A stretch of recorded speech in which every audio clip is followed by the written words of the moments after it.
Salut les amis et bienvenue sur l'Origine Jaune. On avait envie d'une petite crème brûlée et c'est en visionnant la recette d'Hervé Cuisine que l'idée nous semble évidente qu'il fallait rendre tout cela plus exotique et plus particulièrement aux saveurs d'Asie du Sud-Est.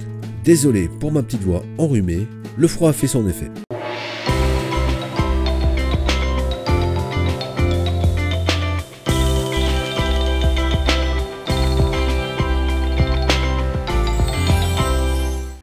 Il nous faudra pour cela des jaunes d'œufs, du lait de coco, du lait entier, du sucre de palme, du sucre blanc, du sucre cassonade pour caraméliser, des feuilles de pandan pour le parfum, à défaut vous pouvez toujours utiliser de l'extrait de pandan, et de la noix de coco râpée, sans oublier un petit chalumeau de cuisine. Pour les quantités, vous le savez, reportez-vous à la description.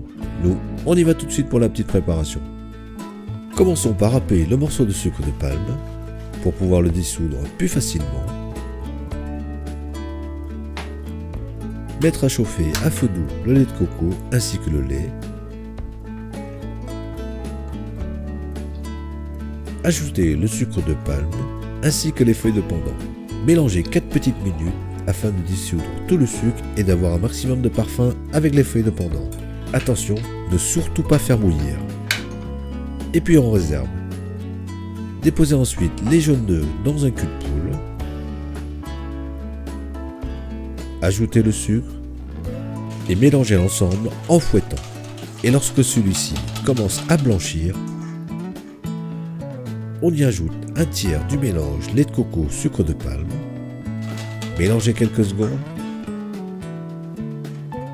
et versez le reste. Remuez le tout afin d'obtenir un mélange homogène. Pensez à préchauffer le four à 95 degrés. On pourra ensuite déposer ce mélange dans des ramequins dédiés ou comme nous, dans des bols. Et la quantité, l'équivalent d'une louche.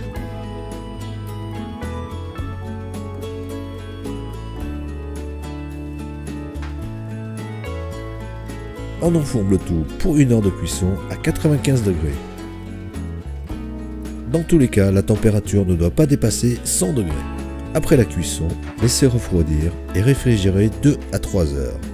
On pourra ensuite saupoudrer de sucre cassonade à l'aide du chalumeau caramélisé.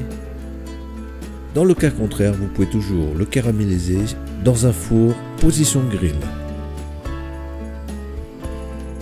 Terminé par une petite pincée de coco râpé. On pourra déguster. Et voilà, toujours aussi simple et efficace comme d'habitude. Alors si vous avez aimé la vidéo, n'hésitez pas à la partager et à la liker. Pour plus de détails sur la recette, comme vous le savez, reportez-vous à la description. Nous en attendant, on vous dit à bientôt et bon appétit!